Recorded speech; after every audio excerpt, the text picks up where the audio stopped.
Kayaknya dari dulu sampai sekarang, hampir setiap budaya dan agama di dunia tuh punya cerita tentang gimana dunia ini bakal berakhir. Entah itu cerita soal perang dewa-dewa yang super dahsyat, atau penghakiman terakhir yang sunyi, manusia itu emang kayaknya selalu terpesona banget sama yang namanya akhir zaman. Oke, langsung aja deh ke intinya. Kenapa sih kita semua ini kayaknya terobsesi banget sama akhir dunia?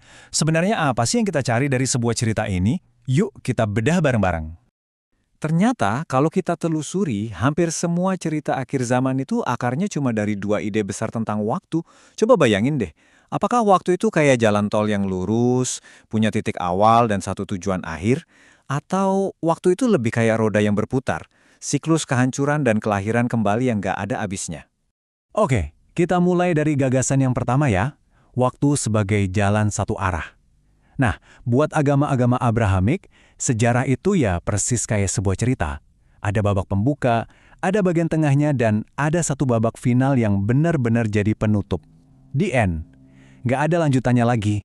Jadi intinya tuh begini, dalam kosmologi linear, ada satu alur cerita besar buat alam semesta, dan kita semua ini punya peran di dalamnya. Setiap kejadian itu, ya ngebawa kita selangkah lebih dekat ke babak final. Nah, sekarang, gimana sih wujud konsep ini di berbagai kepercayaan? Kalau dalam Yudaisme, akhir zaman atau Aharit Hayamim itu fokusnya lebih ke pemulihan dan penebusan di dunia ini loh. Jadi ini bukan soal kehancuran total, tapi lebih ke penggenapan janji-janji Tuhan. Kayak ngumpulin lagi umatnya yang tersebar, terus membangun kembali era keemasan di bawah pimpinan Sang Masyiak. Nah, kalau eskatologi Kristen di sisi lain, ceritanya wah dramatis banget. Ini tuh kisah tentang konflik kosmik yang super epik antara kebaikan dan kejahatan. Puncaknya, pertempuran Armageddon dan kedatangan Yesus untuk kedua kalinya buat menghakimi seluruh dunia. Dalam Islam, hari kebangkitan atau Yaumul Qiyamah itu diawali sama serangkaian tanda-tanda. Ada tanda kecil, ada tanda besar, yang semuanya itu kayak peringatan gitu. Hey, akhir zaman udah deket loh. Dan yang menarik di sini adalah adanya peran gabungan antara Imam Mahdi dan Nabi Isa yang bakal kerjasama buat ngalahin Dajjal dan menegakkan keadilan. Jadi, kelihatan kan polanya? Meskipun detailnya beda-beda, ketiga tradisi ini punya satu benang merah yang kuat banget. Semuanya menantikan sosok penyelamat. Masing-masing tuh ngebayangin seorang pahlawan yang bakal datang buat memulihkan tatanan ilahi dan yang pasti membawa harapan baru akan keadilan dan pemulihan. Oke, sekarang kita pindah ke cara pandang yang wah beda banget. Gimana kalau akhir itu ternyata bukan akhir yang sebenarnya? Dalam kosmologi siklis, kehancuran dunia itu bukan tanda titik, tapi lebih kayak tanda koma dalam sebuah kalimat kosmik yang jauh lebih panjang. Contohnya nih, dalam Hinduisme, waktu itu dianggap sebagai siklus raksasa yang disebut kalpah, dan itu dibagi jadi 4 era atau yuga.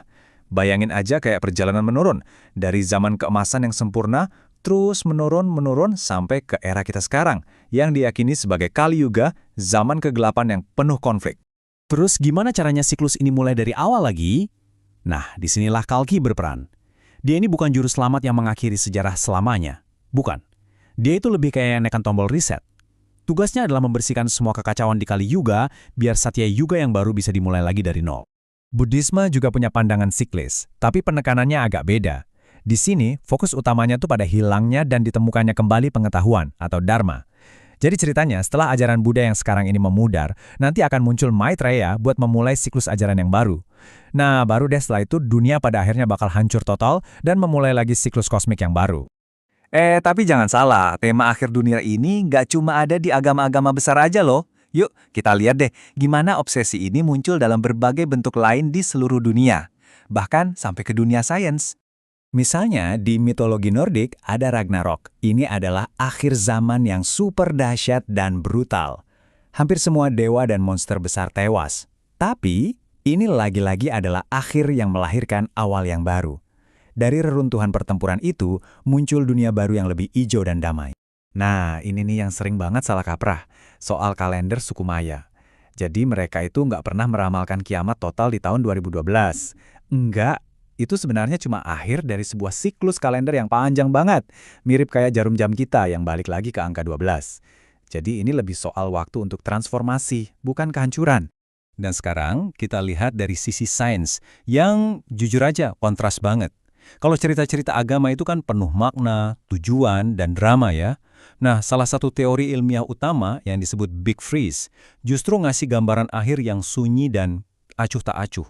Alam semesta gak berakhir dengan ledakan api, tapi dengan keheningan abadi yang dingin dan gelap. Oke, setelah kita lihat macam-macam versi akhir dunia, dari yang linier sampai yang siklis, sekarang tinggal pertanyaan terbesarnya, kenapa? Sebenarnya apa sih yang diungkapkan oleh semua cerita ini tentang kita, manusia? Coba deh dengerin kutipan kuno dari Talmud ini. Tapi rasanya kok relevan banget ya sama zaman sekarang. Kutipan ini benar-benar menangkap ketakutan abadi manusia akan kekacauan dan penderitaan. Di satu sisi kita terpesona sama akhir zaman, tapi di sisi lain kita juga takut setengah mati.